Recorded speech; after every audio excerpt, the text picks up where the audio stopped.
예, 저희가 이 시간 찾아볼 하나님의 말씀은요, 마가복음 6장과 7장인데요. 일단 본문은 6장 17절로 했습니다.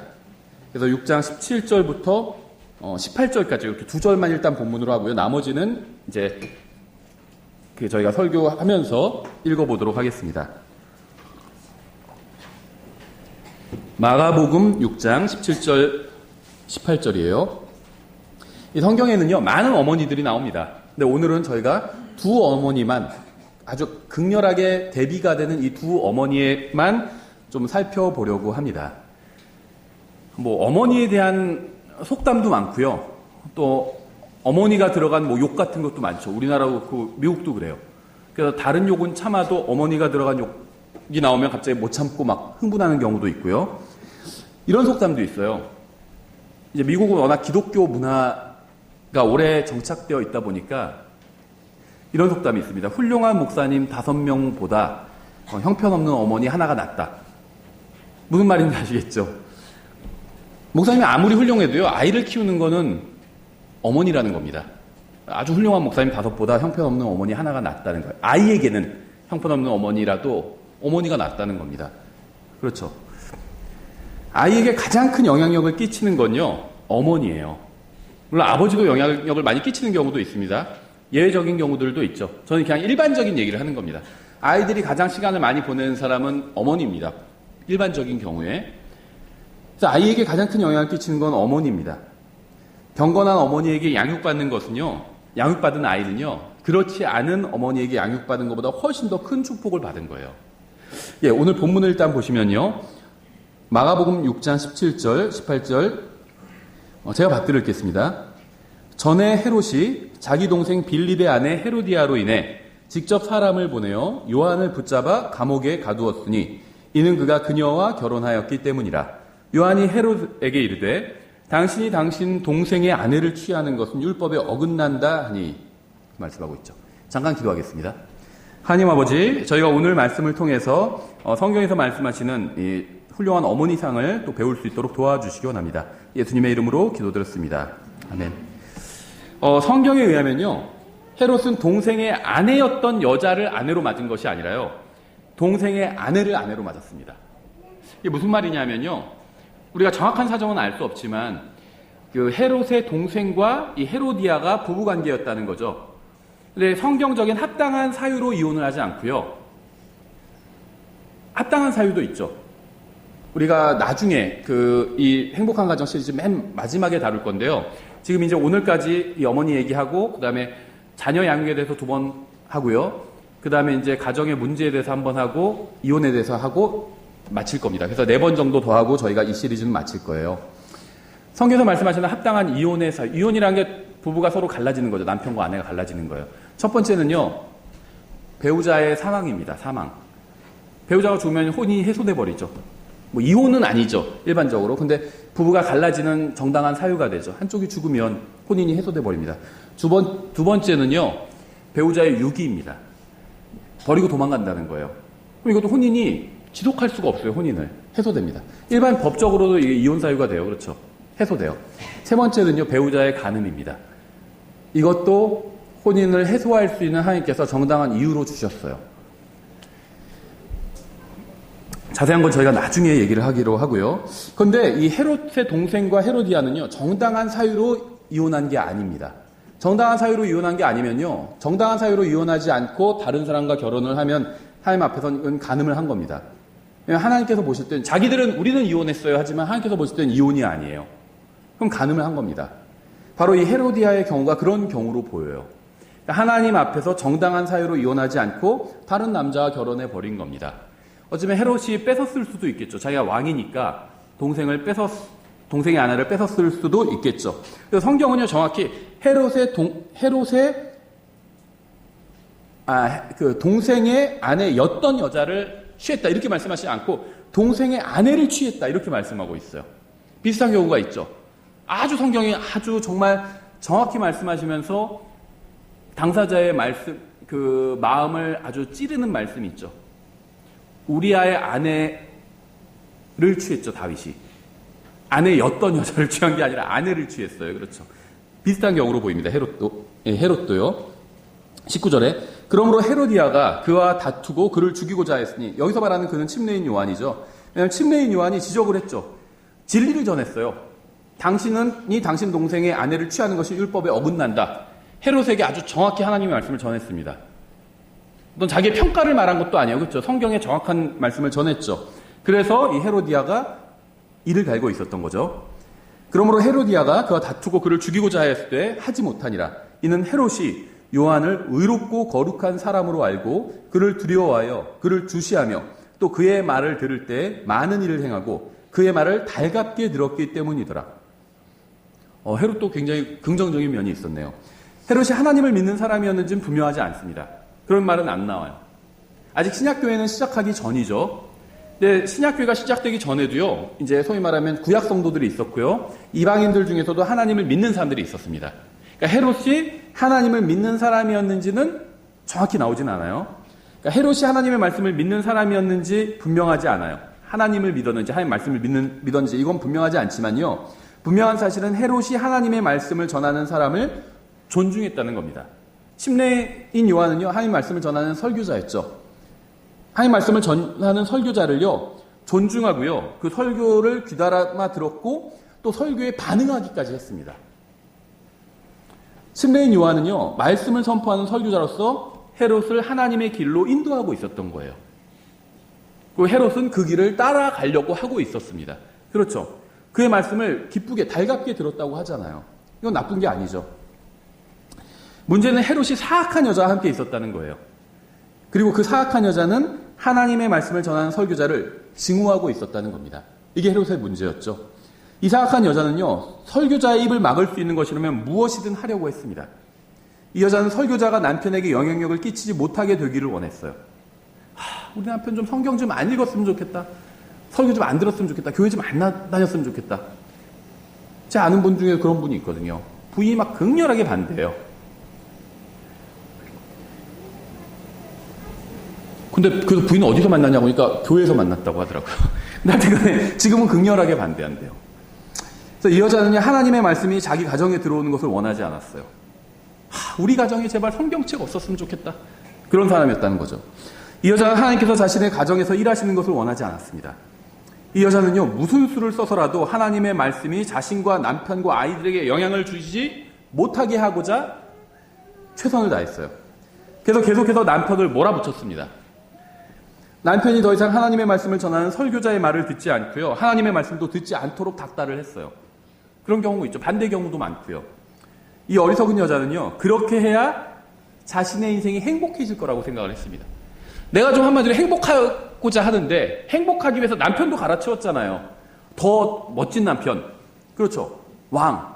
헤롯 왕이었잖아요. 헤롯의 동생은 왕의 동생이었잖아요. 그렇죠. 어떻게 겨우 왕의 동생과 사귀게 돼서 결혼도 했고, 그 다음에는 그걸로 만족하지 못하고, 이왕이면 왕이랑 사귀는 게 낫지 해서 남편도 버리고 남편의 형과 다시 결혼을 했는데, 여기까지 오기까지 얼마나 힘들었겠어요. 그렇죠. 그런데 그걸 지금 방해하잖아요. 그거는 율법에 맞지 않다고, 하나님의 말씀에 어긋난다고 침례인 요한이 얘기하니까 얼마나 눈에 가시처럼 보였겠어요.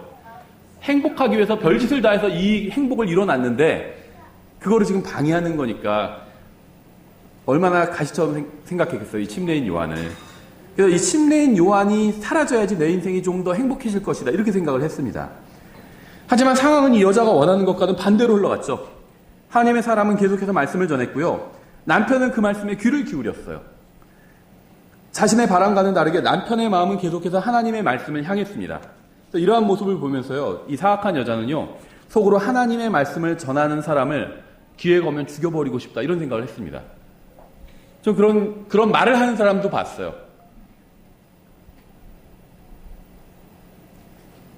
자기가 어떤 교회를 좋아하고 그 교회 목사를 좋아하는 것도 좋죠.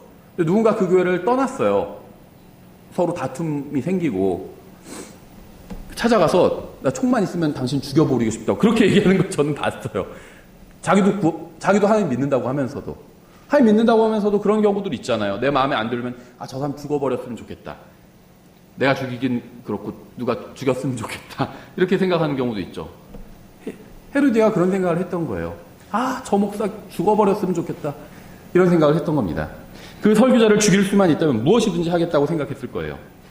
오늘날에도요, 이런 부류의 여자들이 있습니다. 이런 여자들은요, 어떻게 하면 남편이 하나님의 말씀으로부터 멀어지게 할지만 궁리해요. 그래서 교회를 잘 다니던 형제가 교회를 떠나며 이런 말을 하기도 합니다. 아무래도 주님의 뜻이 아닌 것 같아서요, 제가 교회를 옮겨야 될 것 같아요. 이런 얘기를 해요. 사실은요, 주님의 뜻에 따라서 교회를 옮기는 것이 아니라 아내의 뜻에 따라서 교회를 옮기는 거예요. 뭐 당신 교회 다니는 거 내가 그래 봐줄게. 근데 그 교회는 안 돼. 그 교회 자꾸 성경 읽으라고 그러고 말씀대로 살라고 그러잖아. 그 교회는 안 돼. 이게 반대하니까 할 수 없이 옮기는 거예요. 그래 알았어. 그럼 내가 그냥 다시 개혁 성경 쓰던 교회로 바꿀게. 교회 출석하고 바로 올게. 주중에 성경 절대 안 읽을게. 말씀 얘기 입 밖에도 안 꺼낼게. 그냥 교회만 갔다 올게. 그럼 됐지, 허락해 주는 거지. 이러는 거예요. 주님의 뜻이 아니라 부인 뜻 때문에 교회 옮기고 그런 사람 많아요. 다 많이 봤어요. 부인은 또 저희 남편이, 저희 형제님이 교회 옮기자고 그래서 할 수 없이 옮겨야 되겠네요 했는데 나중에 물어보니 그게 아니래요. 형제님은 만족하는데 부인이 자꾸 가자고 한다고 할 수 없이 옮기는 경우들이 있어요. 마치 오늘 본문에 나온 이 악한 여자인 헤로디아처럼 남편이 하나님의 말씀에 귀를 기울일까 염려하고요, 자녀들이 말씀에 영향을 받을까 두려워서 가정에 말씀이 들어오지 못하게 막는 여자들이 지금도 많이 있습니다. 그리고 이런 여자들이 아이들을 키우는 것은요, 이건 정말 불행한 일이에요. 헤로디아는요, 헤롯과 부부가 되었습니다. 하나님께서 보실 때는 불법적인 방법으로 부부가 된 거죠. 헤롯은 아직 하나님을 믿지는 않았지만 하나님의 말씀에 흥미를 가지게 되었고요, 계속해서 귀를 기울였고 더 듣고자 했고요, 잠시나마 말씀을 즐겁게 들었습니다. 하지만 아내인 헤로디아는요, 하나님과 그분의 말씀과 그분의 설교자를 극도로 증오했어요. 남편이 뭔가가 변해가는 게 보여서 그랬을 것 같아요. 그렇죠? 헤롯이 나도 이제 하나님 믿어야 되는 게 아닌가, 나도 이제 교회 다니고 정말 하나님 말씀대로 살아야 되는 게 아닌가, 이런 얘기를 했을 수도 있겠죠. 그러니까 남편이 자꾸 변해가려고 하는 거예요. 아직 확 변하지는 않았어요. 그게 싫었던 거예요. 만약 여러분이 하나님의 말씀을 기뻐하고 남편이 교회에 다니고 또 성경을 읽고 찬양을 부르는 것을 좋아하는 아내를 두었다면 여러분은 큰 복을 받은 거예요. 우리 아내는 나 교회 나가는 거 방해하지 않고요, 내가 하나님 말씀 읽고 기도하고 찬양하는 거를 기뻐한다, 아내가. 그러면요, 그건 큰 복을 받은 겁니다. 남편이 술을 마시지 않고 담배 피우지 않고 이 세상의 길로 걷지 않는 것을 기뻐하는 여자를 아내로 두었다면요, 여러분은 주님께 감사할 만한 충분한 이유를 가지고 있는 겁니다. 아내가 말씀을 믿지 않아도요, 남편 혼자서 하나님을 믿고 주님의 길로 걸을 수도 있어요. 그랬던 사람들 많이 있습니다. 뭐 세계 3대 악처 중에 하나가 웨슬리 부인이거든요. 사도 바울을 빼면요, 역사상 가장 많은 사람들에게 복음을 전하고 가장 큰 영향을 미쳤던 사람이 웨슬리와 휘필드예요.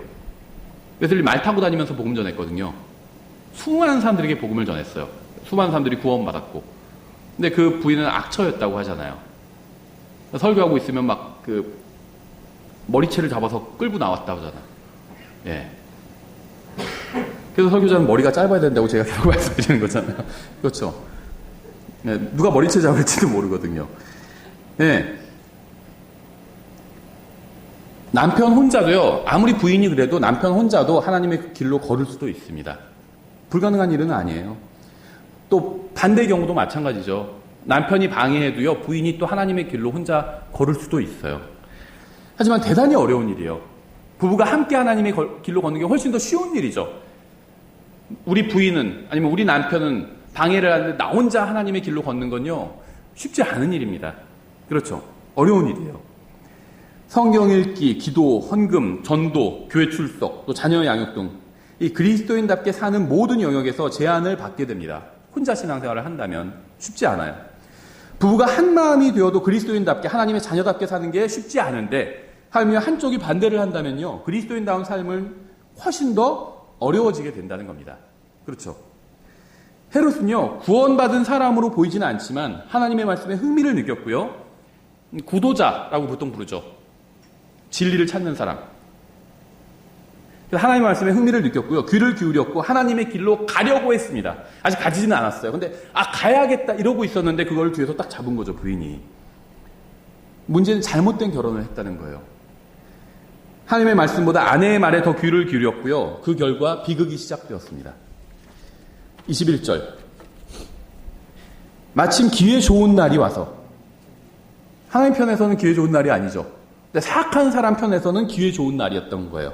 마침 기회 좋은 날이 와서 헤롯이 자기 생일에 자기의 귀족들과 고위 대장들과 갈릴리의 주요 인사들에게 저녁 식사를 베풀 때 전에 말한 헤로디아의 딸이 들어와 춤을 추어 헤롯과 그와 함께 앉은 자들을 기쁘게 하니 왕이 그 소녀에게 이르되 무엇이든지 내가 원하는 것을 내게 구하라. 내가 그것을 내게 주리라 하고, 헤롯과 그와 함께 앉은 자들은 남자들이었습니다. 그렇죠. 통치자들이었어요. 지금으로 치면 이제 헤롯 왕이죠. 대통령 같은 권력자죠. 그리고 이제 막 시장, 군수, 뭐 도지사들 다 모여서 산부요인, 국회의원, 무슨 검찰총장, 대법원장 이런 사람들 다 모여가지고 잔치 벌이고 있는 거예요. 대부분 남자들이었겠죠. 헤로디아의 딸은요, 어떻게 하면 남자들을 기쁘게 할 수 있는지 잘 알고 있었어요. 성경에는 자세히 나오지 않지만요, 아마도 성적으로 자극적인 춤을 추었을 것으로 기대합니다. 이게요, 지금 현대인들은 그렇게 상상하기 어렵지 않다고 생각해요. 걸그룹. 그런 춤 막 췄을 거예요. 남자들 좋아하잖아요. 그렇죠? 여자들보다 남자들을 더 좋아하죠. 남자들이 더 좋아하죠. 걸그룹 같은 걸. 그렇죠? 그런 춤을 췄을 거예요. 대부분 그런 춤들이요, 다 성적으로 유혹하는 춤들이거든요. 또 성행위를 암시하고 그런 춤들이에요. 어떤 유튜브 동영상 보면요, 그런 아주 어린 아이가 그런 춤을 추게 하고 막 부모가 좋아서 찍어 올리는 것도 있어요. 엄마가 막 좋아서 잘 춘다, 잘 춘다.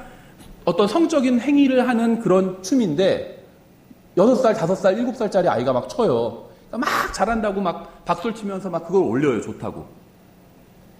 페이스북 같은 데도 올리고. 네, 그런 춤을 췄을 거예요. 이 헤로디아의 딸이. 경건하지 않은 어머니에게 양육받은 딸은요, 어떻게 하면 남자들을 타락시키는지를 어머니로부터 배웠고요, 알고 있었을 겁니다. 헤로디아가 아주 기가 막히게 그런 걸 잘하는 여자였겠죠. 그래서 남편의 형까지 유혹을 한 거잖아요. 그 비법을 자기가 자기 딸에도 전수해 줬던 거예요. 그렇죠. 하지만 경건한 어머니에게 양육받은 자녀들은요, 이런 걸 배우지 않아요. 뭘 배우는지 아세요? 어떻게 하면 복음을 전하고요, 어떻게 하면 하나님과 교제를 나누고요, 어떻게 하면 다른 사람을 영적으로 도와주고요, 어떻게 하면 교회를 섬기는지, 주님을 섬기는 방법을 어머니에게 배우게 된다는 겁니다.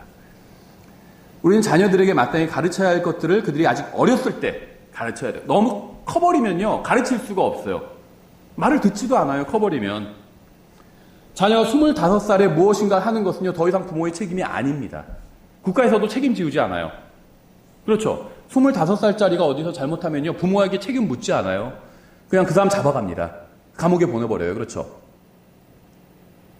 10살짜리가 잘못하면요, 10살짜리를 잡아서 그냥 감옥에 보내지 않아요. 부모에게 전화합니다. 부모가 대신 감옥에 가진 않지만요, 걔가 잘못해서 누군가의 손해를 입혔다면 그 손해를 다 부모가 배상하게 만듭니다. 그렇죠. 근데 25살짜리가 그러면 부모에게 배상을 요구하지 않아요. 자기가 책임져야 됩니다. 그러니까 25살짜리가 무엇인가 어디 가서 잘못하는 건 부모 책임이 아니에요. 그렇죠. 자녀가 40살이 되어서 무엇인가 잘못하는 것도 더 이상 부모 책임이 아닙니다. 어머니는 10대 자녀가 하나님의 말씀대로 살 수 있도록 도와줘야 돼요. 그래야지 나중에 성장해서 더 이상 엄마가 옆에 없어도 하나님의 말씀대로 혼자 살 수 있는 겁니다. 주님 앞에서 선하게 살고요, 주님의 뜻대로 사는 법을 가르쳐주고 격려해야 돼요. 이게 어머니가 할 일입니다. 헤로디아의 딸이 무슨 춤을 췄는지는 몰라요.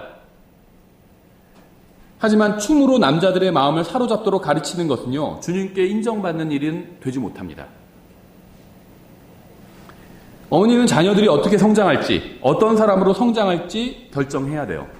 세상을 사랑하고 세상만을 위해서 살아가는 세상적인 사람으로 양육할지, 하나님의 말씀을 사랑하고 말씀대로 사는 하나님의 사람으로 양육할지 결정해야 됩니다. 지금 아이들도요, 그 장래희망 1순위가 연예인이에요. 연예인 학교가 있잖아요. 학원이 있어요. 거기 가서 막 연예인 되는 걸 배워요. 춤도 배우고, 노래도 부르고, 연기도 배우고 그래요.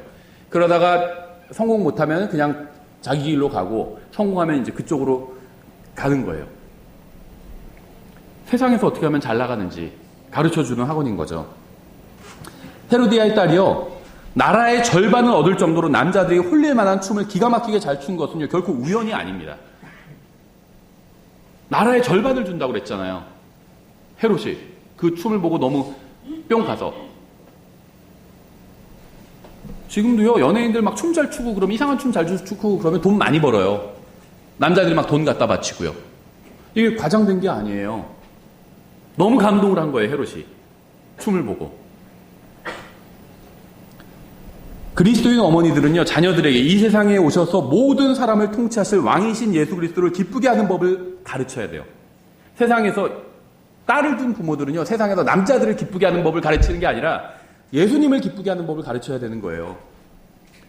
헤롯의 생일이 되기 오래전에 누군가 헤로디아의 딸에게 남자를 홀릴 수 있는 춤을 가르친 것이 분명합니다. 누군가 오래전에 그녀를 잘못된 길로 인도한 것이 분명해요. 그리고 그것은 아마도 그녀의 어머니인 헤로디아였을 거예요. 23절, 또 그녀에게 맹세하되 무엇이든지 내가 내게 구하면 내가 그것을 내게 주되 내 왕국의 절반이라도 주겠노라 하거늘. 헤롯은요, 여자아이에게 왕국의 절반이라도 주겠다고 약속했습니다. 얼마나 멍청한 남자예요. 그렇죠? 춤을 좀 잘 추고 막 성적인 춤을 막 잘 추고 하니까 막 지갑이 열리는 거예요. 다 줄게 하면서.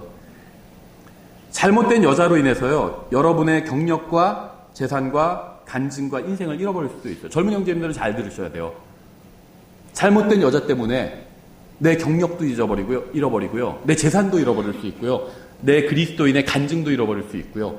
인생도 잃어버릴 수 있어요. 만약에 헤롯이 이 헤로디아랑 만나지 않았다면요, 침례인 요한 설교 계속 듣고 나중에 구원받았을 수도 있겠죠. 침례인 요한 따르던 사람들이 다 예수님 따랐잖아요, 나중에. 헤롯이 그럴 수도 있었겠죠. 영원한 생명이 날아가 버린 거예요. 여자 잘못 만나서. 잘못된 파트너를 만나서. 잘못된 아내를 만나서. 잘못된 남편을 만나서 그런 경우들이 있어요. 여러분은 하나님의 말씀 안에서 강해져야 됩니다. 단순히 구원받은 것으로는 충분하지 않아요. 하나님의 말씀 안에서 강해져야 돼요. 그래야지 잘못된 선택을 하지 않을 수 있다는 거죠. 말씀 안에서 성장해야 돼요. 말씀 안에서 성장하는 건 다른 거 없어요. 말씀 읽고요. 그 말씀의 의미를 연구하고요. 그 말씀을 암송하고요. 그 다음에 그 말씀대로 사는 거예요. 그래야지 성장하는 겁니다. 여러분의 소중한 인생을 가치 있게 사용해야 돼요. 하나님을 위해서 사는 인생은요, 어리석은 게 아닙니다. 하지만 여자를 잘못 만나면요, 반대 경우도 마찬가지로 남자 잘못 만나면요, 주님의 뜻이 아닌 여러분의 육신을 따라 만나게 되면 결국 소중한 인생과 주님을 향한 열정까지도, 말씀을 향한 흥미까지도 다 잃어버릴 수도 있다는 겁니다. 오늘날 많은 어머니들이요, 남자의 인생을 망치도록 딸을 양육하고 있어요. 남자가 하나님과 멀어지게 하도록 만드는 딸로 키우고 있다는 겁니다. 남자가 어리석은 선택을 하고요, 말씀을 무시하고요, 거부하게 만드는 딸로 키우고 있는 거예요. 더 불행한 사실은요, 수많은 그리스도인 어머니들도 이 세상 어머니들과 별로 다르지 않게 자녀를 양육하고 있다는 겁니다. 독립침례교회 킹제임스 성경을 믿는 어머니들도요, 이 세상 어머니들과 별로 다르지 않게 양육하고 있다는 거예요. 24절에 그녀가 나와서 자기 어머니에게 이르되 내가 무엇을 구하리이까 하니 그녀가 이르되 침례자 요한의 머리를 구하라 하매. 머리만 구하라는 거죠. 헤로디아의 딸이 몇 살이었는지는 성경에 나오지 않습니다. 근데 대부분 사파나 이런 걸 보면요, 나이가 많은 성인으로 그리지는 않아요. 10대 청소년, 그것도 10대 후반이 아니라 초반, 소녀 이런 모습으로 그리는데요. 저도 그 정도의 나이일 거라고 생각을 합니다. 나이가 많지는 않았을 거예요. 왜냐하면요, 20대가 아니라 10대 후반만 돼도요, 엄마한테 가서 이런 거 물어보지 않아요. 헤롯이 양아버지죠. 왕국의 절반까지도 주겠다 그러면요, 바로 자기가 원하는 거 딱 얘기합니다. 근데 그러지 않고 엄마한테 와서 물어봤잖아요. 저희들도 어린아이들을 키우는데요, 자꾸 와서 물어봐요. 자기 혼자 해도 되는 걸 자꾸 물어봐요. 저 화장실에 가도 돼요? 물어봐요. 그래서 물어보지 말고 가라고 하거든요. 물어봐요, 자꾸. 근데 좀만 크면 이제 안 물어보겠죠. 정말 물어봐야 되는 거, 부모한테 물어봐야 되는 것도 안 물어보게 돼요. 이제 좀 크면. 자기들이 그냥 혼자 막 일을 저질러 버려요. 그렇죠. 그래서 헤로디아의 딸이 나이가 많지 않았을 것 같아요. 합리적인 추측이죠. 헤로디아는 딸의 질문에요. 침례자 요한의 머리를 구하라 이렇게 답했습니다. 헤로디아는 증오로 가득 찬 여자였어요. 소원을 하나만 들어줄게. 이러니까 누구를 죽여달라고. 그런 소원을 얘기하고 있는 거예요. 증오로 가득 찬 여자였죠. 왕국의 절반이라도 주겠다는 약속을 받았지만요. 그녀가 구한 것은 하나님의 말씀을 전하는 사람에 대한 증오로 인해서 설교자를 죽여달라는 것이었어요. 왕국의 절반도 나라의 절반 주겠다고 그랬는데 그럼 저 같으면 절반 주세요. 그거 구했을 것 같아요. 로또 당첨되게 해주세요. 그거 구했을 것 같아요. 근데 그게 아니라 누구 죽여주세요. 이걸 구한 거예요. 그렇죠. 증오로 가득 찬 여자였어요. 여러분의 어머니나 아내가 이렇게 증오로 가득 찬 여자가 아니라면 주님께 감사할 만한 충분한 이유가 있는 겁니다. 헤로디아는요. 왕국의 절반을 얻을 수 있었지만 그보다 하나님의 말씀을 전하는 사람을 죽이는 것을 선택했습니다. 오늘날에도요. 이 세상에서 많은 것을 누리며 살지만 하나님의 말씀과 또 그 말씀을 전하는 설교자를 증오하는 여자들이 많이 있어요. 헤로디아는 자신이 재혼하는 것을 반대한다는 이유로요. 이 설교자를 증오했습니다. 오늘날에도 이런 여자들이 종종 있어요. 자신의 육신적인 이유로 이혼을 하려고 계획하면서 목사가 자신의 이혼을 정당해 줄 것을 기대했다가 책망을 당하자 목사에게 적대감을 갖고 욕하는 경우도 많이 있어요. 자기는 아내로서의 어떤 역할을 다 안 해놓고는 이제 목사한테 와서 상담할 때 남편이 잘못한 얘기만 하죠. 그러면 자매님 너무 힘드셨겠어요. 그럼 차라리 이혼하는 게 나을 것 같아요. 이혼하시고 정말 잘 믿는 남자 다시 만나서 새 출발하세요. 이런 얘기를 듣기를 원했는데 그게 아니라 그래도 자매님 주님께서 자매님에게 대해주셨던 것처럼 남편에게 대해주세요. 남편이 지금 얘기를 들어보니까 자매님한테 굉장히 잘못하셨지만 자매님이 주님께 잘못한 거가 훨씬 더 큰 잘못을 했잖아요. 그것도 용서해 주셨잖아요. 그러니까 한 번 더 주님께 정말 주님께로부터 오는 힘을 달라고 주님께 구하고요. 그 능력으로 주님의 능력으로 한번 남편을 대해보세요. 자매님이 잘못했을 때 주님께서 정말 수십 번 기회를 주신 것처럼 자매님도 한번 남편에게 기회를 줘보세요. 이런 조언하니까 화가 난 거예요. 그렇죠? 그런 남편 버리고 새로 주님 잘 믿는 남편이랑 만나서 새 가정 새 출발하세요. 이런 답변을 원했는데 실제 그런 자매를 본 적이 있어요. 그래서 막 목사한테 화가 난 거예요. 자기가 원하는 정답을 주지 않아서 결국 다른 목사를 찾아가 계속 자기가 원하는 정답을 받을 때까지 목사들을 계속 바꿨어요. 교회를. 그러다가 딱 나중에 정착을 하는 거예요. 그래서 정착하는 사람도 있어요. 딴 데는 다 이혼하지 말라고 하는데 여기 교회에선 이혼하라고 해서 그 교회에 다닌다고 얘기는 안 하지만 딱 보니까 이유가 그거예요. 어디로 옮겼다더라. 그 자매님 어디로 옮겼대요. 근데 들어보니까 그 목사는 이혼을 하라고 하는 목사예요. 그런 남편 필요 없다. 잘 믿는 남자 다시 만나가지고 다시 새 출발하라고 이렇게 얘기하는 목사였어요. 그래서 화가 난 거예요. 이런 사람 많아요. 교회에 많아요. 이런 사람들. 25절. 그녀가 즉시 왕에게 급히 들어가 구하여 이르되 왕께서 침례자 요한의 머리를 쟁반에 담아 곧 내게 주실 것을 원하나이다 하니 정말 이건 구역질 나는 요구가 아닐 수 없죠. 패는 칼보다 강하다 이런 말이 있어요. 근데 이 경우에는요. 혀가 칼보다 강하다고 해야 될 것 같아요. 혀로 죽인 거잖아요. 그렇죠. 물론 칼로 죽였지만은 이 헤로디아와 헤로디아의 딸은 혀로 한 사람을 죽인 겁니다. 그렇죠. 26절 왕이 심히 근심하였으나 자기가 맹세한 것과 자기와 함께 앉은 자들로 인하여 그녀의 청을 거절하려 하지 아니하더라. 왕이 즉시 집행관을 보내어 그의 머리를 가져오라고 명령하매 그가 가서 감옥에서 그의 목을 베어 그의 머리를 쟁반에 담아 그 소녀에게 주니 소녀가 그것을 자기 어머니에게 주니라. 성경은 정말 강력한 책입니다. 어떻게 보면 화끈한 책이에요. 있는 그대로 기록하는 책입니다. 아무리 성경에서 훌륭한 사람이라 할지라도 성경에서 훌륭한 사람 몇 손가락에 드는 사람이 다윗이잖아요. 다윗이 가늠한 얘기도 그냥 적나라하게 다 기록해버렸죠.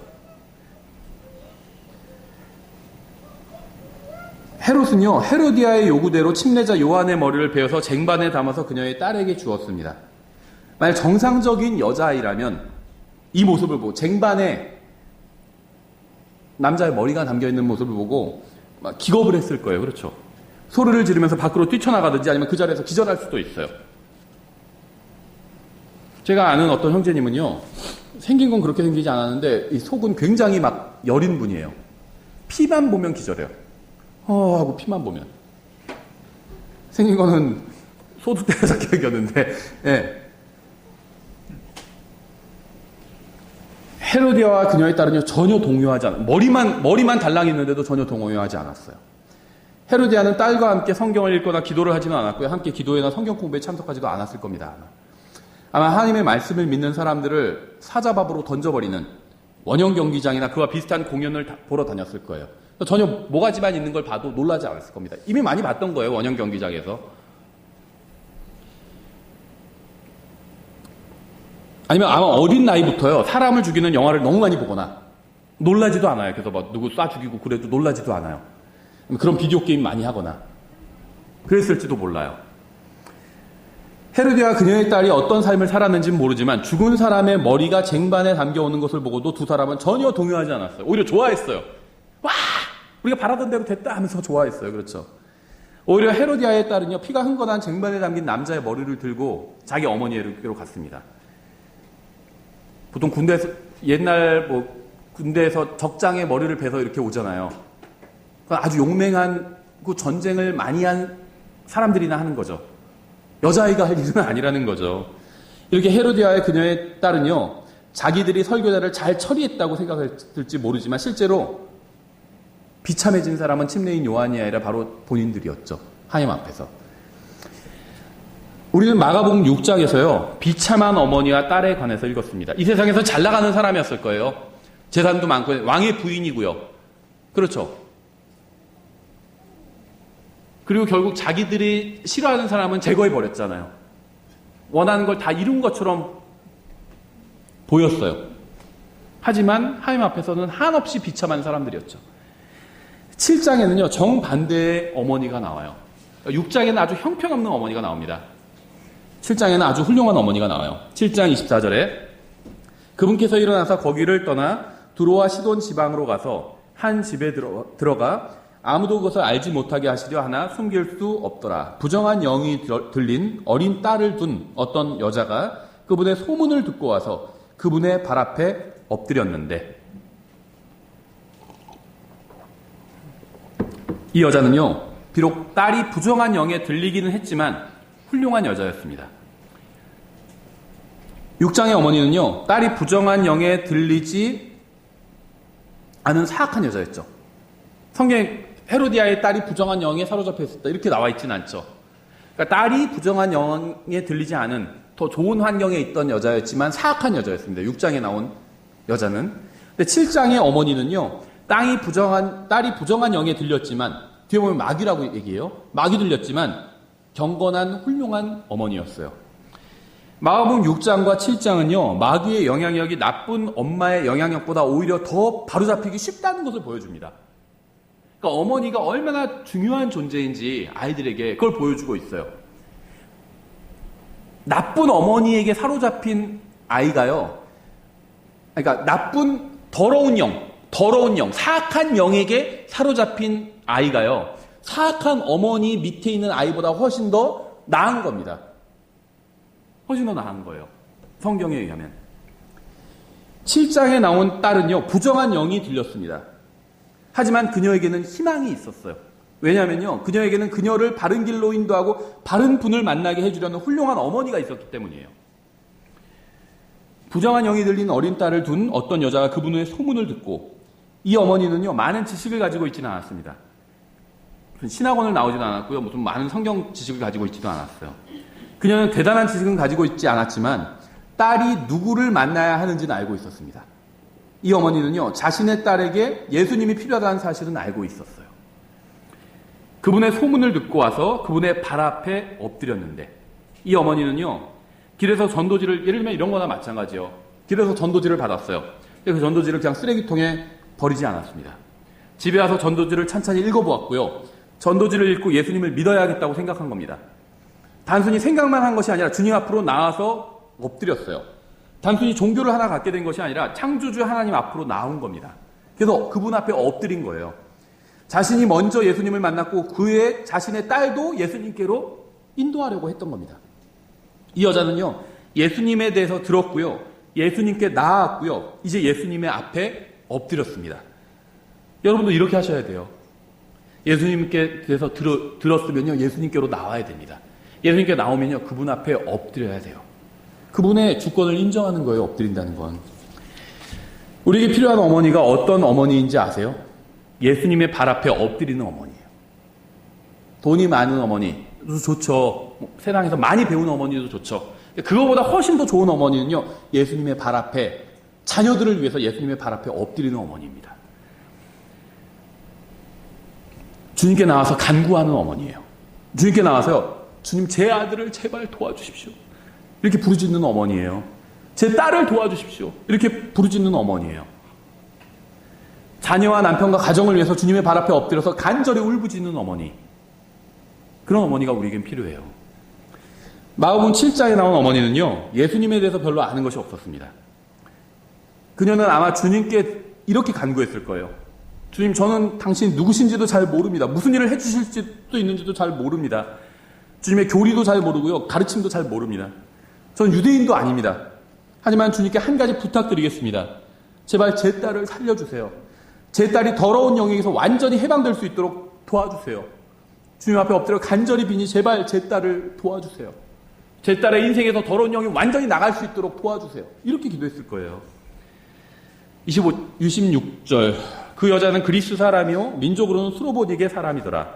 그녀가 그분께 간청하여 그분께서 자기 딸에게서 마귀를 쫓아내 주실 것을 구하거늘. 이 여자는요, 유대인도 아니었고요, 주님께 무엇인가를 구할 정당한 권리도 가지고 있지 않았습니다. 하지만 이 여자는요, 간절한 마음으로 주님 앞에 엎드려 기도했어요. 이 여자는요, 돈을 구하지도 않았고요, 명예를 구하지도 않았습니다. 이 세상에서 성공하거나 잘 나가는 것을 구하지도 않았어요. 이 여자는요, 마귀가 자신의 자녀로부터 멀리 떠나게 되기를 구했습니다. 이걸 구해야 돼요. 마귀의 사악한 영향력으로부터 우리 자녀를 지켜달라고. 이걸 구해야 됩니다. 사랑하는 딸에게 마귀가 아무런 영향력도 끼치지 않게 되기를 간절히 구한 거예요. 27절. 예수님께서 그녀에게 이르시되 먼저 자녀들을 배부르게 할지니 자녀들의 빵을 집어 개들에게 던지는 것이 마땅치 아니하니라 하시매. 이 여자는요, 겸손한 사람이었습니다. 예수님의 발 앞에 나서 엎드려서요, 딸에게서 마귀가 떠나게 해달라고 간구를 했죠. 바른 사람이, 겸손한 사람은 바른 사람이에요. 바른 사람이 바른 분께 나와서, 예수님께 나왔죠. 부처 앞에 무슨 말 앞에 나간 게 아니에요. 예수님께 나왔어요. 바른 분께 나왔죠. 바른 동기로 딸에게서 마귀가 떠나게 해달라고, 바른 동기죠. 바른 동기로 바른 기도를 했어요. 근데 그녀의 기도는 응답받지 못했습니다. 그렇죠? 주님께서 그녀를 개라고 부르셨어요. 왜 성령님께서 6장에 헤로디아의 이야기를 기록하시고 7장에는 이 수로보니게 여자의 이야기를 기록하게 하셨는지 아세요? 침례자 요한은요, 헤로디아에게 잘못되거나 부당한 말을 한 적이 한 번도 없었습니다. 모독한 적도 없어요. 그렇죠? 다만 이 결혼이 성경적으로 봤을 때 잘못된 결혼이다, 이걸 지적했을 뿐이에요. 간음하지 말라는 하나님의 말씀을 인용해서 보여줬겠죠. 하지만 그는 정당한 말을 한 대가로 죽임을 당했습니다. 이 7장의 수로보니게 여자는요, 바른 분께 나와서 바른 동기로 바른 기도를 했지만 개라는 소리를 들었어요. 주님께로부터.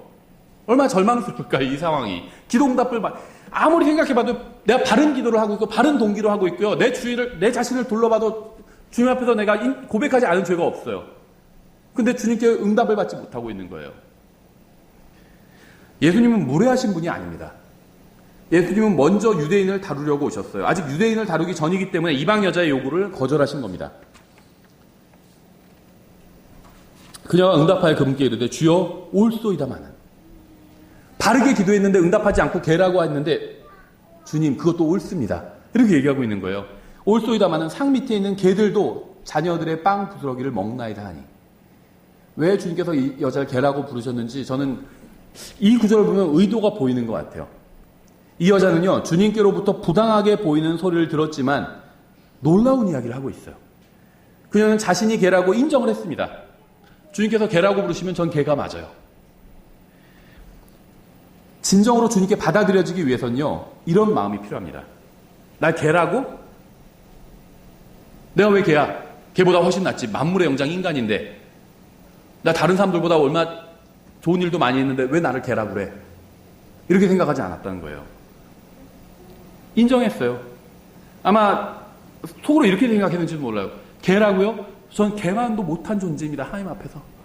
하나님 앞에서 그냥 먼지만도 못한 존재입니다. 이렇게 인정했을 거예요, 이 여자는. 그래서 개라고 부르는 게 전혀 기분 나쁘지 않았어요. 하나님 앞에서 자기는 아무것도 아니라고 생각했기 때문에 전혀 기분 나쁘지 않았습니다. 하나님 앞에서 자신을 낮추지 않으면요, 결코 주님께 받아들여질 수가 없어요. 모든 죄가 다 용서받을 수 있고요, 모든 사람이 다 구원받을 수 있는데요, 구원받을 수 없는 단 한 부류의 사람이 있어요. 바로 교만한 사람입니다. 내가 왜 하나님 앞에서 죄인이야?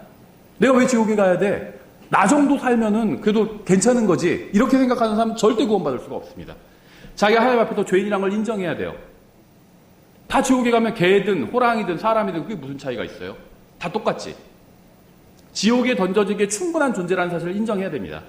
그럼 기분 나쁘지 않아요. 누가 개라고 하건 욕하건 기분 나쁘지 않아요. 제가 아는 어떤 분도요, 그런 얘기를 하시더라고요. 목사님인데 자꾸 사람들이요, 이 교회 저 교회 다니면서 이간질을 해요. 그 교회 갔더니요, 목사님 제가 잠깐 그때 교회 떠났잖아요. 기분 나빠서. 그래서 제가 그 교회 잠깐 그 기간 동안 다녔거든요. 근데 그 교회 가니까 목사님 뭐라고 한 줄 아세요? 목사님 욕하더라고요. 막 하면서 이간질해요. 근데 그 목사님 그러시더라고요. 그래요? 저에 대해서 그렇게 얘기해요? 그 정도면 잘 평가해 준 거예요. 저는 사실 그거보다 더 못한 사람이거든요. 이렇게 얘기하더라고요. 자기가 정말 겸손한 사람은요, 기분 나쁘지 않아요. 누가 뭐라고 해도. 이 여자는 겸손한 사람이었어요. 하나님 앞에서 바른 마음을 가지고 있었어요. 예수님이 개라고 평가하셨는데 그것도 전혀 기분 나쁘지 않아서 받아들였어요.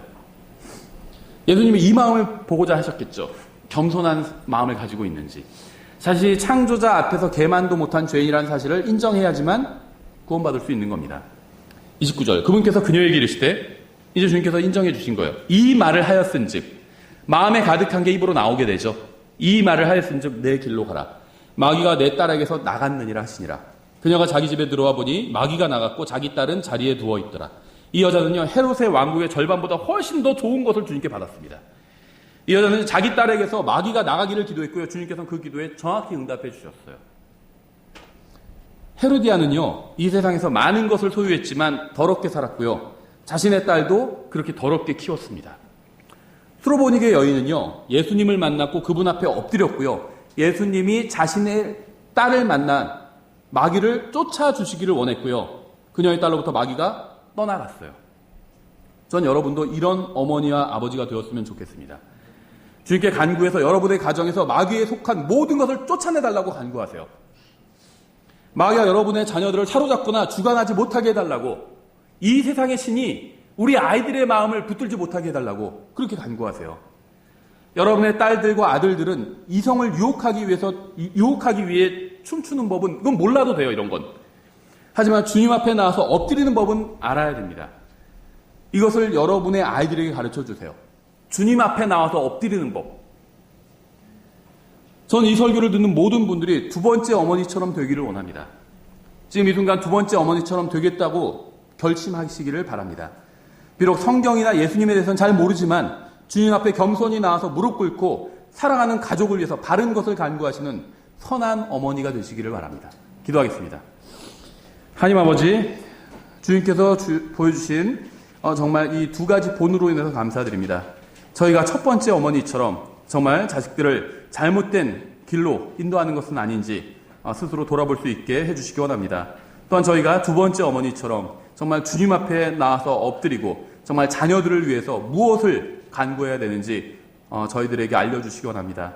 저희들의 마음을 주관해 주시고 저희들에게 지혜를 주셔서 주님께서 주시는 지혜로 저희 아이들을 바르게 가르칠 수 있도록 도와주시기 원합니다. 예수님의 이름으로 기도드렸습니다. 아멘.